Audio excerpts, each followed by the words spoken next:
A nuestro programa de telecapacitación. Un espacio que busca fortalecer las competencias de ustedes, los profesionales, a través de las capacitaciones a distancia y en tiempo real, mediante el uso de las tecnologías de la información y la comunicación. Voy a activar mi audio. Por ello, quiero agradecer a cada uno de ustedes por acceder a estos espacios académicos que el SENATE pone a su disposición con el único fin de mejorar las prestaciones de servicios de salud a nivel nacional. SENATE, por una atención inclusiva, oportuna y de calidad. Bienvenido.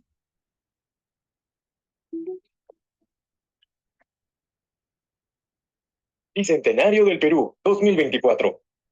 Gobierno del Perú. Muy buenos días, estimados profesional. En su interior va a haber grasas, especialmente triglicéridos. En lo que es la composición, avanzaremos revisando el agua, ¿no? Pero para ello tenemos que saber cómo se sintetiza la leche materna, ¿no? Una breve aproximación a la síntesis de la leche humana. Pues vamos a ver cuando hablamos de cómo se produce la leche materna, en la siguiente lámina, vamos a ver que todo lo centramos en el lactocito. Aquí estamos viendo un lactocito, que es una célula nucleada, como el resto de nuestras células, y se caracteriza porque hay 5 mecanismos conocidos que aquí se están describiendo, utilizados por la célula para finalmente sintetizar la leche humana, ¿no? Entonces hacemos un clic y el primer mecanismo, avanzamos, vamos a ver que es la vía paracelular. Ese espacio que existe entre una célula y otra es la vía paracelular, ¿no? Y por esta vía, por esta ruta, van a movilizarse células, va a haber movimiento de iones sodio, de lactosa y de otros elementos. Siguiente, tenemos el segundo mecanismo, que es el transporte a través de la membrana apical, ¿no? Existen transportadores de iones, o sea, los canales iónicos, de agua, las acuaporinas, y de glucosa, ¿no? Una serie de GLUTs que van a encontrarse aquí en la membrana apical y abajo en la membrana basolateral, y van a determinar de ese modo la composición en estos elementos de la leche materna, ¿no? Si seguimos avanzando, encontramos en verde la transitosis, que consiste en un mecanismo que se inicia en la membrana basolateral, lo vemos abajo, y moléculas de gran peso molecular son incorporadas dentro de vesículas y movilizadas en el interior de la célula a través de los microtúbulos y se liberan en la membrana apical, como vemos arriba, ¿no? ¿Y qué elementos? Por ejemplo, inmunoglobulinas. Entonces, una serie de moléculas y otras proteínas de gran peso molecular que no pueden atravesar la célula fácilmente, pueden utilizar esta ruta para hacer parte de la leche materna.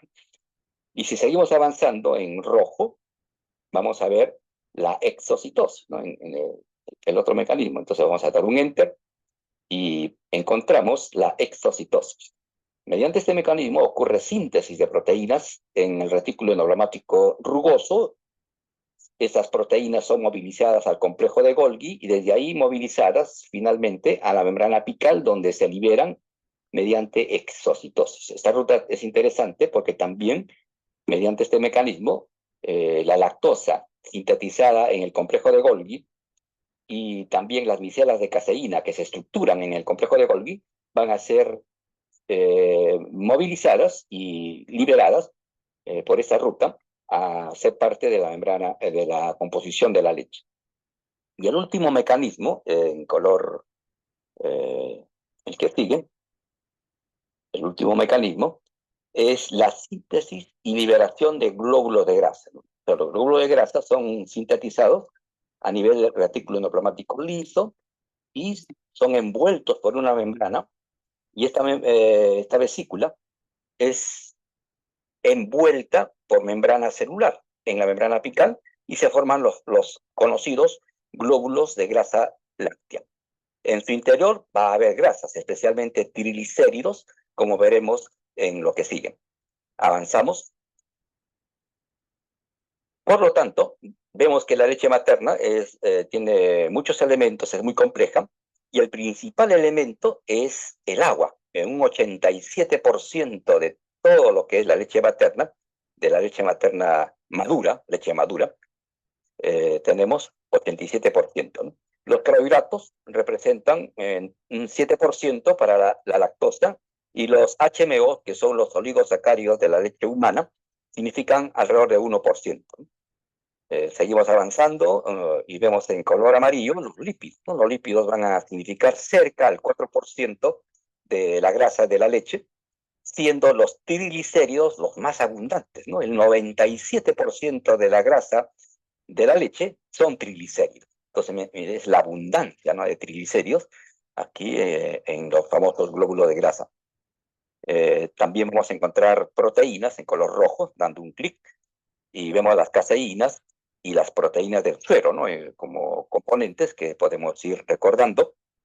Y ya vemos que la leche se compleja, ¿no? Y si seguimos avanzando, notaremos que en este medio acuoso vamos a encontrar células vivas, tanto células humanas, principalmente leucocitos, pero también vamos a encontrar otros microorganismos, principalmente bacterias, virus, que también pueden alcanzar la leche y ser parte de ella, ¿no?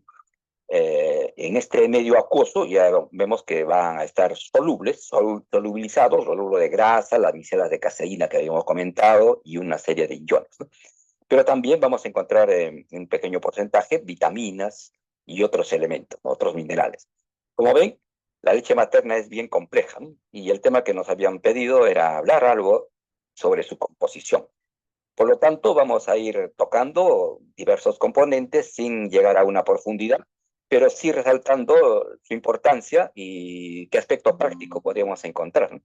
Entonces avanzamos en la siguiente lámina, vamos a ver ya una mirada más general de lo que es la composición de la leche, ¿no? Entonces ya hemos visto que en uno hacemos un clic, encontramos los componentes nutricionales que hemos estado comentando, encontramos ahí la lactosa, los HMO, que son los carbohidratos, la grasa, las proteínas, pero también vamos a encontrar minerales y vitaminas, ¿no? En dos vamos avanzando y encontramos cómo la leche materna va cambiando en su composición. Vean ustedes que en unas barras naranja más oscuras es el calostro, ¿no? Y las barras naranja más claro son la leche madura, ¿no? Y vemos que cuando empezamos a analizar los diversos componentes de la leche materna, y en este caso una serie de iones, de minerales, vemos que es diferente, cambian, ¿no?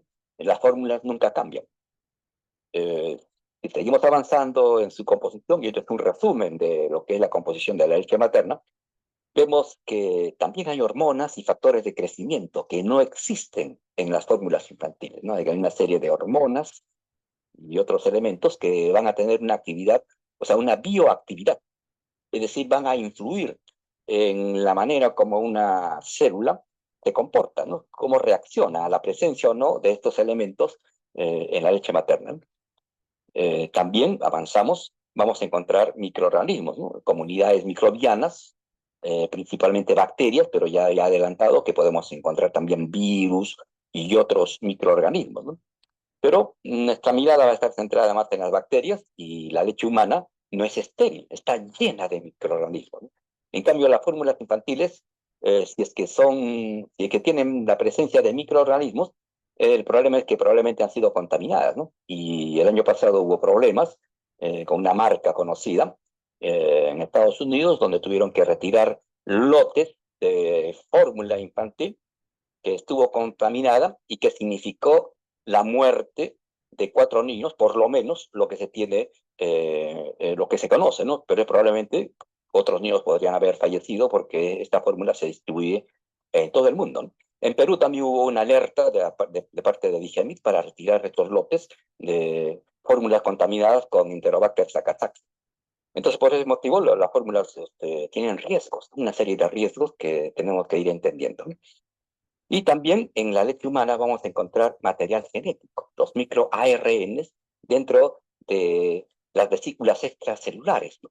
Esto es algo nuevo, algo interesante, algo que se está empezando a comprender y entender cómo información genética va a ser trasladada desde un organismo, en este caso la madre, a otro organismo, ¿no? El bebé, y esta información genética puede influir en las células del bebé, y es información genética que viene desde la madre, ¿no? Y esto es algo interesante, ¿no? Y no existen en las fórmulas infantiles. Entonces, como vemos, las fórmulas infantiles podrían tener uno y 2, pero a pesar de tener los componentes uno y 2 que aquí mostramos, si hacemos un análisis más profundo, veremos que hay una serie de diferencias y problemas, ¿no?, que pueden producir las fórmulas. Pero las fórmulas infantiles carecen de los componentes 3, de los componentes 4 y 5, ¿no? Y eso ya, aquí podría terminar la charla y decirles, ¿no? Miren cómo la leche materna es muy diferente a las fórmulas y tenemos que apostar por ella, ¿no? Vean, avanzamos una lámina más y vemos que la leche materna, vista ya con microscopio óptico, miren la diferencia. En el lado izquierdo, arriba, vemos a las células. Miren, hay unas células aquí, leucocitos, que están pintados de color morado, una tinción, y ahí está, son los leucocitos, y vemos glóbulos de grasa, ¿no? Miren ustedes cómo es una fórmula infantil comercial, ¿no? Es muy diferente, no tiene células vivas, no tiene una serie de componentes bioactivos, ¿no? Avanzamos y hablaremos algo sobre el agua. Entonces avanzamos una lámina más para ver el agua, y vemos que el agua es el componente más abundante de la leche, ¿no? Es el solvente, ¿no? En el agua están disueltos una serie de componentes de la leche materna, y estos componentes de la leche materna están en compartimentos. Es decir, que ya hemos hablado, por ejemplo, del glóbulo de grasa, ¿no? En el interior del glóbulo de grasa están las grasas, ¿no? Porque la grasa no puede mezclarse con el agua, ¿no? Son hidrofóbicas. Y así tenemos que imaginarnos a la leche materna así con una serie de componentes y cada componente con su particularidad. Avanzamos y nuevamente encontramos otra mirada, ¿no?, de lo que son las fórmulas infantiles y lo que es la leche materna. Ya hemos comentado la presencia de leucocitos, que aquí lo vemos ya con más detalle, y también glóbulos de grasa, con mayor detalle, ¿no? Y seguimos avanzando. La industria ha tratado de incorporar estos elementos en sus preparados, pero recuerden que son glóbulos de grasa humanos, ¿no?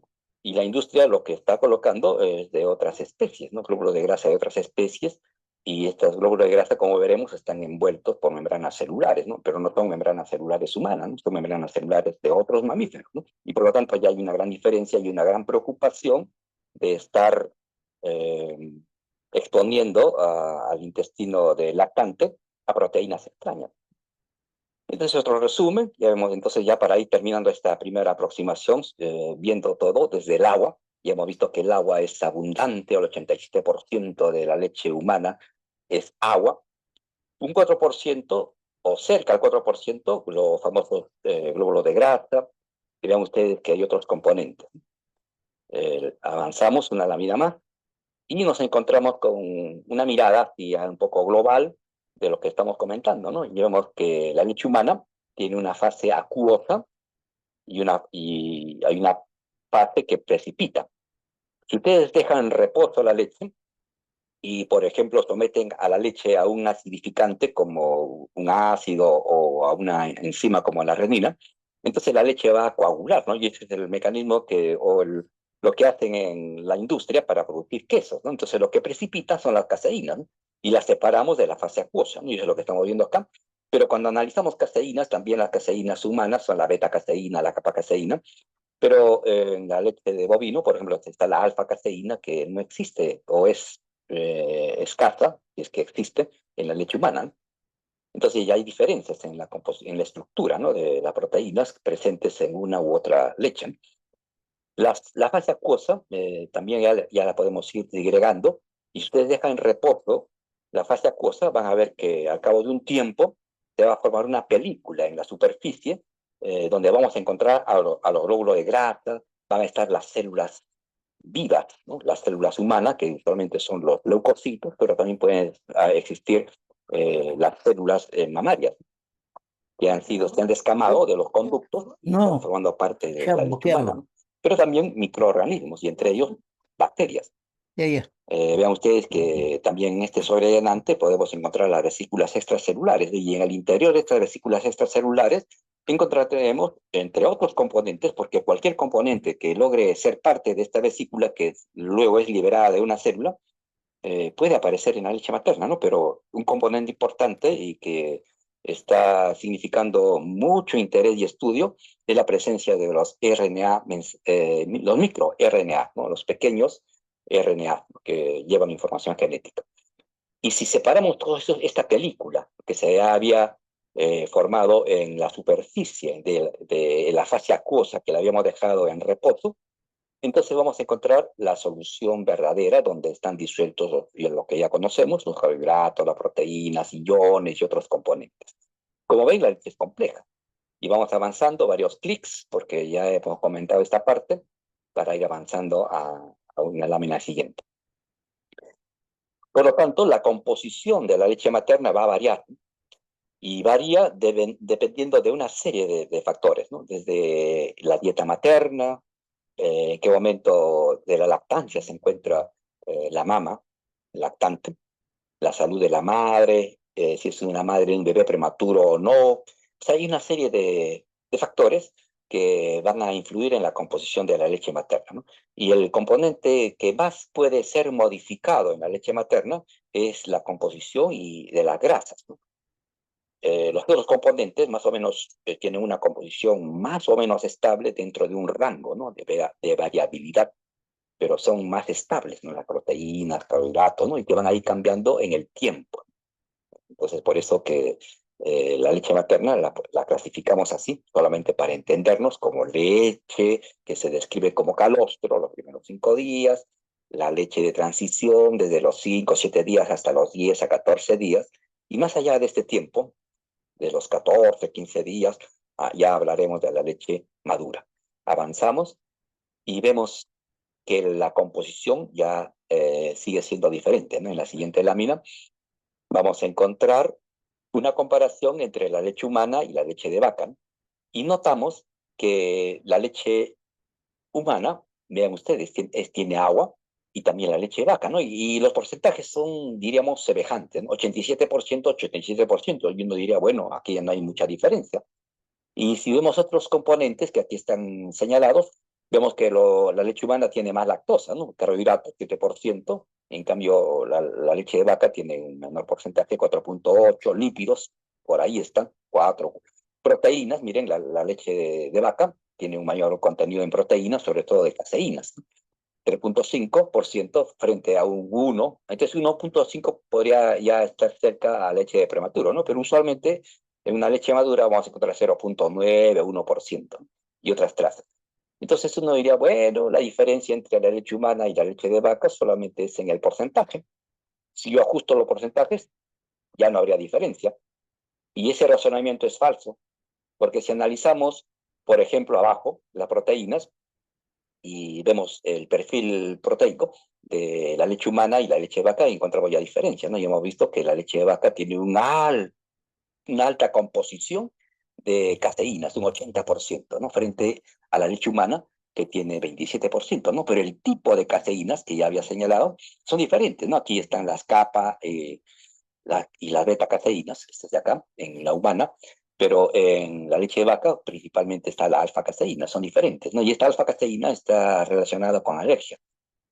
Es por eso que las empresas que producen fórmulas lo que tratan de hacer es retirar a las caseínas y hacer toda la formulación utilizando la proteína del suero y otros componentes. Pero ya vemos aquí que existe diferencia. No solamente en porcentaje, sino ya en el tipo, en la calidad de proteína, ¿no? Son diferentes, ¿no? Cada especie tiene sus propias proteínas, sus propios carbohidratos, ¿no? Hay diferencias. Claro, los carbohidratos son comunes, pero hay diferencias, como estamos señalando.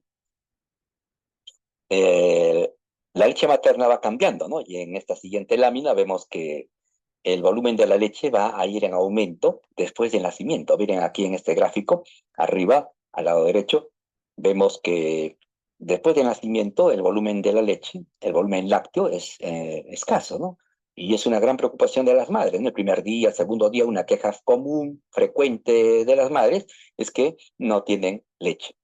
Y eso hay que entenderlo, ¿no? Y hay que dar apoyo a las madres y decirles que es lo que uno es, así es la naturaleza y por eso es importante que su bebé esté con usted, lo que es el alojamiento conjunto, y que le ofrezca el pecho a demanda, ¿no? Cuando el bebé quiera, cuando lo desee, hay que ofrecerle y que lacte. Y recién entre el segundo a tercer día ocurren cambios y empieza, miren, a incrementarse el volumen de la leche, ¿no?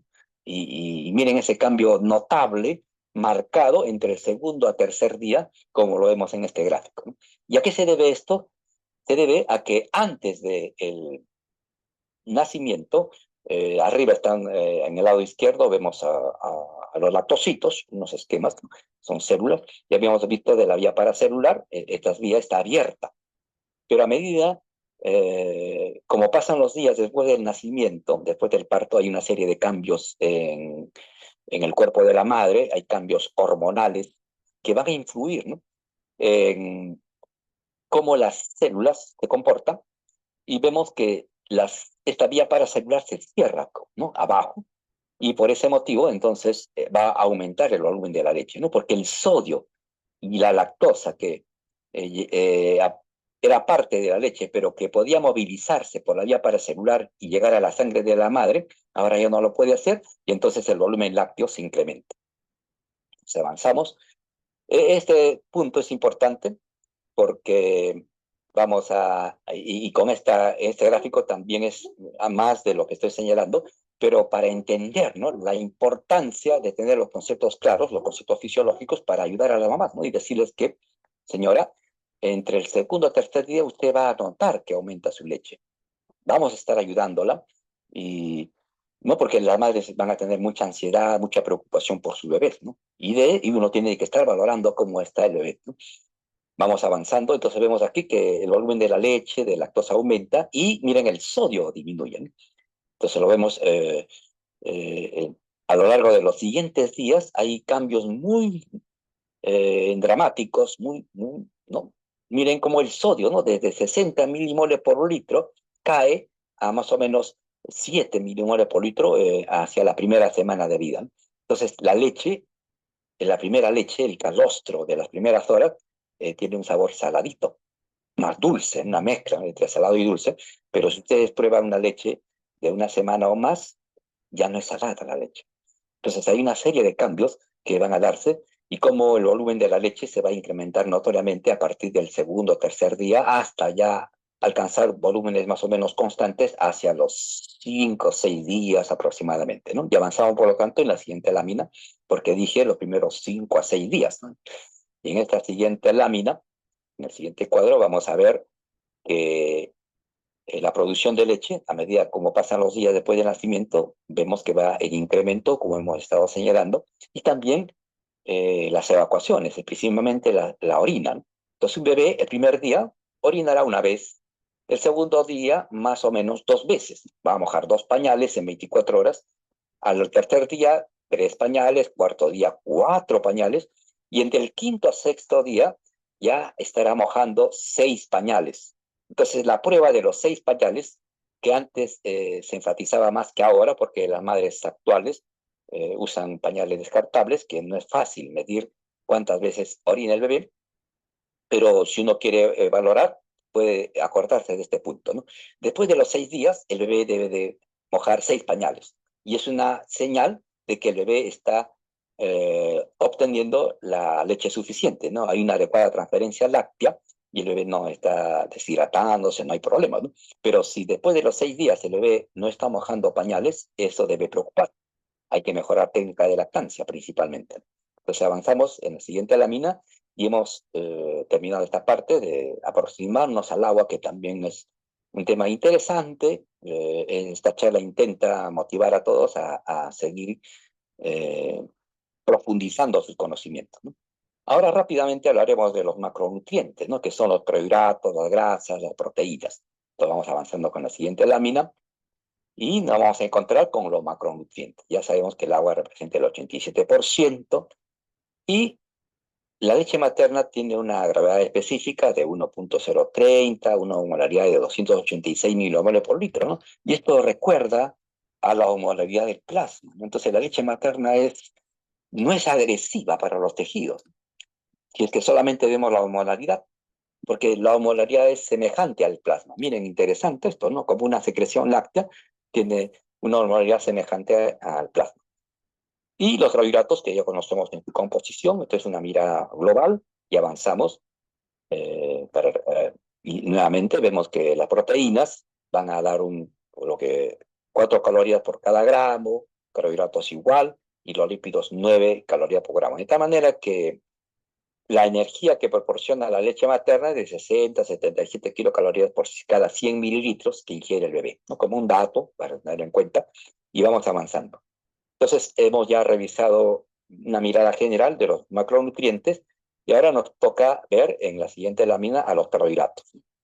Entonces, los carbohidratos, hemos dicho que son dos los carbohidratos de la leche materna principalmente, ¿no? Porque si queremos hacer un análisis más profundo, tendríamos que considerar a los oligosacáridos que están unidos a las proteínas, oligosacáridos unidos a los lípidos, formando lo que ya son moléculas complejas como las glicoproteínas y los glicolípidos. Pero en general nos quedamos con este concepto, ¿no? La lactosa, que es el carbohidrato más abundante, que es un disacárido, y los oligosacáridos de la leche humana, que son las HMOs. Actualmente la industria también empieza a hablar de los HMOs, pero se referirá a 1 o a 2 HMOs, pero la leche humana tiene más de 200 tipos diferentes de HMOs, ¿no? De oligosacáridos de la leche humana. Entonces, no es lo mismo. No es porque una fórmula tenga un componente que es común en la leche materna, ya sea igual a la leche materna. No, no podemos tener ese razonamiento ni creer lo que dice la publicidad. Avanzamos y encontramos que la lactosa es un disacárido, como les había señalado, que está estructurado por una galactosa y una glucosa, ¿no? Que se unen mediante un enlace un enlace beta 1,4, ¿no? Glicosídico. Entonces, de esa manera se estructura la lactosa y este enlace, el que estamos señalando, el beta 1,4, el que va a hidrolizarse, ¿no? O sea, la lactasa, la enzima, la lactasa, va a romper este enlace para liberar o transformar la lactosa en una galactosa y una glucosa. Ya veremos dentro de un momento. Avanzamos y vemos que la lactosa va a ir en incremento, ¿no? Recuerdan que el volumen de la leche va en aumento y ese incremento en el volumen también se ve reflejado en el incremento en la concentración de la lactosa, porque como ya les había señalado, la lactosa inicialmente, durante el embarazo, al final del embarazo, ya hay secreción láctea, la lactosa era movilizada por la vía paracelular, ¿no? Que habíamos descrito entre una célula y otra, y esta lactosa era eliminada.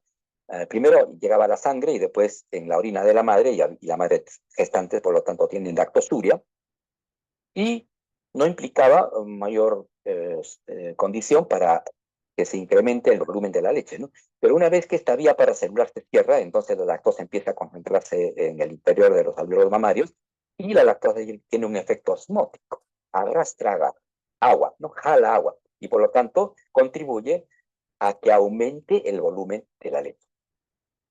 Hemos visto que la lactosa es abundante en la leche humana, ¿no? En cambio, miren, en la leche de vaca hay menos lactosa. Entonces, cada especie tiene su propia composición, ¿no? Para las necesidades de su propia cría.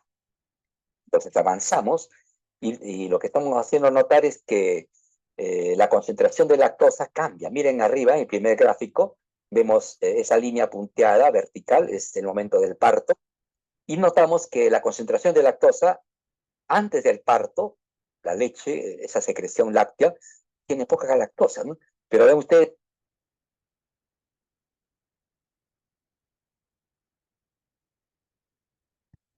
que entre el segundo y tercer día, como rápidamente aumenta la concentración de lactosa, ¿no? Y ese incremento de concentración de lactosa va a influir en el volumen de la leche. Y así como sucede con la lactosa, ocurre con otros elementos, ¿no? Abajo estamos viendo ejemplos, por ejemplo, el calcio, también tiene cómo se comporta en las siguientes horas o días después del parto, y el magnesio, ¿no? Como ejemplos, ¿no? Para tenerlo en cuenta.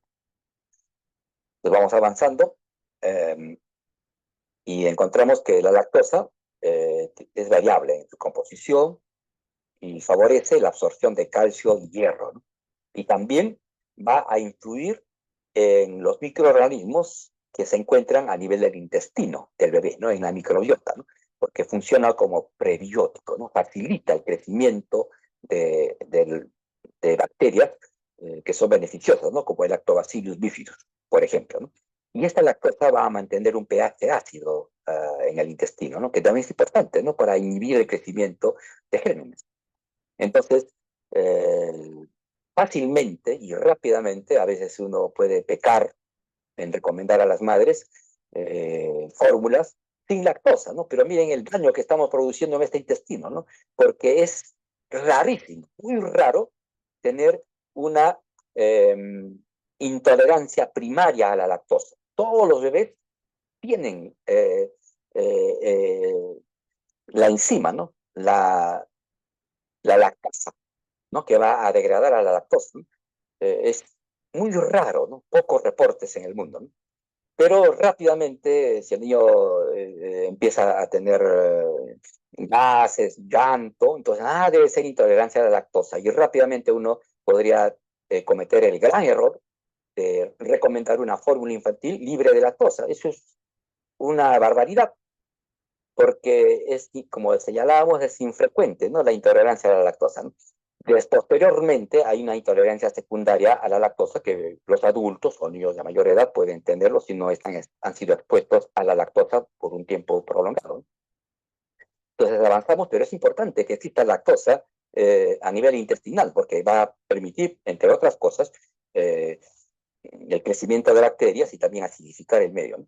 Entonces ya hemos visto que la lactosa está formada por dos monómeros, la glucosa y la galactosa, que están unidos mediante un enlace beta-1,4 glucosídico, y este enlace va a ser roto por la lactasa, como hemos visto, ¿no? Cuando se rompe y la lactosa es convertida en glucosa más galactosa, la glucosa es absorbida y la galactosa también a nivel intestinal, ¿no? Y que van a tener roles importantes, ¿no? La glucosa principalmente un rol energético y la galactosa que va a ser utilizada a nivel de las células y especialmente neuronal para formar galactolípidos, ¿no? Y que tienen relación con el desarrollo cerebral, ¿no? Entonces, miren lo que podemos hacer que los lactantes, si es que uno indica una fórmula sin lactosa, que el niño no tenga esta particularidad, ¿no? Esto es algo importante, ¿no? Entonces, ¿qué está pasando? Entonces, ¿qué estamos haciendo con el desarrollo cerebral, ¿no? ¿Cómo podemos influir no generar problemas? Entonces, avanzamos. Los prematuros, cuando son expuestos a lactosa, o sea, la leche humana, también la lactosa induce la síntesis de la lactasa, ¿no? Los enterocitos empiezan a producir lactasa, ¿no? Primero en pequeñas cantidades y se van adaptando, ¿no? De acuerdo al ritmo en cómo va llegando la leche al intestino del bebé, ¿no? Claro, si es un prematuro hay que ir con cuidado, muy progresivamente, lentamente, pero la presencia de lactosa, miren, tiene un impacto importante, ¿no? Para la síntesis de lactasa. Y avanzamos en la siguiente lámina, porque la lactasa es importantísima. Y hemos visto que la lactosa, arriba, en el primer gráfico, va a romper el enlace y se va a formar glucosa más galactosa que fácilmente va a ser absorbida en el intestino delgado, ¿no? Pero si esto no ocurre, la lactosa va a tener la posibilidad de llegar al intestino grueso. Y en el intestino grueso la lactosa va a ser utilizada por las bacterias, ¿no? Las bacterias fermentan la lactosa y van a producir gas, y esto va a producir heces sueltas, distensión, flatulencia, dolor abdominal. Y eso puede pasar a veces en, en los niños que tienen una mala técnica de lactancia, ¿no? Cuando tienen una mala técnica de lactancia, no movilizan toda la leche que una madre produce y por lo tanto el, la leche que el niño logra obtener es más rica en lactosa.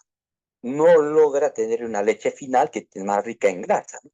Entonces este bebé que tiene problemas para lactar produce heridas, ¿no? Fisuras en los pezones, el niño llora y toma más lactosa, su intestino no puede digerir toda la lactosa y parte de la lactosa va a pasar al intestino grueso y va a producir los cólicos, molestias y todo esto relacionado con una mala técnica de lactancia. Pero si uno no conoce esto, lo que va a decir, le está cayendo mal la leche. Así que, señora, a partir de hoy le va a dar una fórmula sin lactosa. y con eso soluciono el problema. No, no es así, ¿no? Entonces, esta charla también está dirigida a abrir los ojos, a mirar más allá de lo que la publicidad puede decirnos. Avanzamos. Entonces, ya hemos visto a la lactosa, la lactasa, la actividad de la lactasa, y seguimos avanzando a mirar en la siguiente lámina a los oligosacáridos de la leche humana. Los oligosacáridos de la leche humana, como ya había adelantado, son abundantes, son más de 200 tipos diferentes de HMOs, ¿no? De oligosacáridos. Y tienen muchas actividades, y uno se preguntará, ¿no? ¿Pero tiene algún rol nutricional? Y la respuesta es no. ¿Cómo? Usualmente no. Tienen otros roles, pero ¿cómo? ¿Y por qué la leche materna tiene entre 1 a 3% de su composición con componentes que no van a nutrir al bebé? Es que estos HMOs tienen una serie de roles, y entre ellos, entre uno de los roles es ser el sustrato, ¿no? Es la comida, entre comillas, para las bacterias que están en el intestino. Entonces, miren cómo la naturaleza ha preparado la secreción láctea para mantener un tipo de microorganismos en la leche humana, ¿no? Y entonces esto ya es interesante, ¿no? Porque, y por eso dice esto aquí, de apoyo al crecimiento de bacterias beneficiosas, y tienen otros efectos, como efectos antipatógenos, modulación inmunológica, mejora, ¿no? La barrera... Jóvenes, en 3 minutos cierra, van a disculpar. Bastante. ¿Pero qué Gracias son por los su HMOs? perseverancia. Entonces no vamos a marearnos, pero queremos tener una mirada general. Miren, aquí nuevamente estamos viendo el agua, los macro y micronutrientes, y ahí están los HMOs. Pero cuando empezamos a ver a los HMOs aquí en marrón, vemos que en realidad son diversos tipos de HMOs, ¿no? Hay familias de HMOs. Hoy no vamos a hablar así, hablaremos en forma general, ¿no? Y había señalado que la industria, porque tiene una molécula en su composición, ya piensa que con eso soluciona el problema y le sirve para hacer su publicidad, ¿no? Y pone en la etiqueta, pone con HMO. Pero no es así. Hay que preguntarles, dígame usted, ¿cuál de los más de 200 tipos diferentes de HMO tiene su producto? ¿No? Entonces, y entonces estos HMOs son diversos, ¿no? Pero se caracterizan porque todos los HMOs tienen glucosa y galactosa. Miren ustedes, amarillo y azul, amarillo y azul, y amarillo y azul, esta bolita. Entonces, ahí son residuos de lactosa. Los HMOs en su estructura tienen lactosa. Esa es la característica de los HMOs.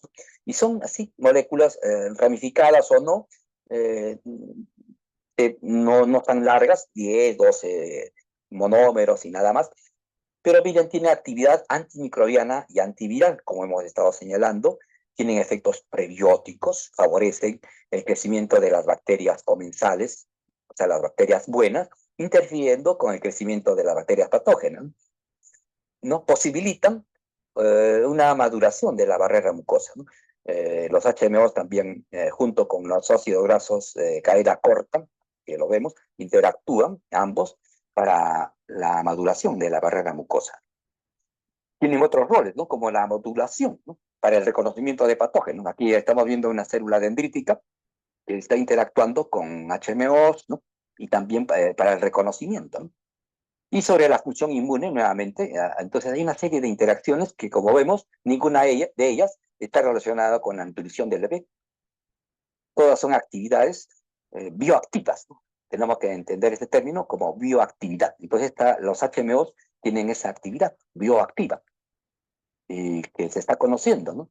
Incluso los HMOs pueden circular por la sangre del bebé y pueden influir sobre las neuronas. Entonces se está encontrando esta relación HMOs y neurodesarrollo. Entonces la cosa es así, complicada, y tenemos que avanzar. Y tenemos que ver ahora a las grasas, ¿no? Dentro de los macronutrientes, en la siguiente lámina, veremos a las grasas. Las grasas representan un hemoglucos. Jóvenes, en cualquier momento se cierra. Muchas gracias por Lo más abundante su paciencia. Cerca del 98%. Hasta la próxima clase. De las grasas son triglicéridos y se encuentran en el interior del glóbulo de grasa. Y estos triglicéridos tienen un alto contenido de ácido palmítico y ácido oleico, ¿no? Que son ácidos grasos de cadena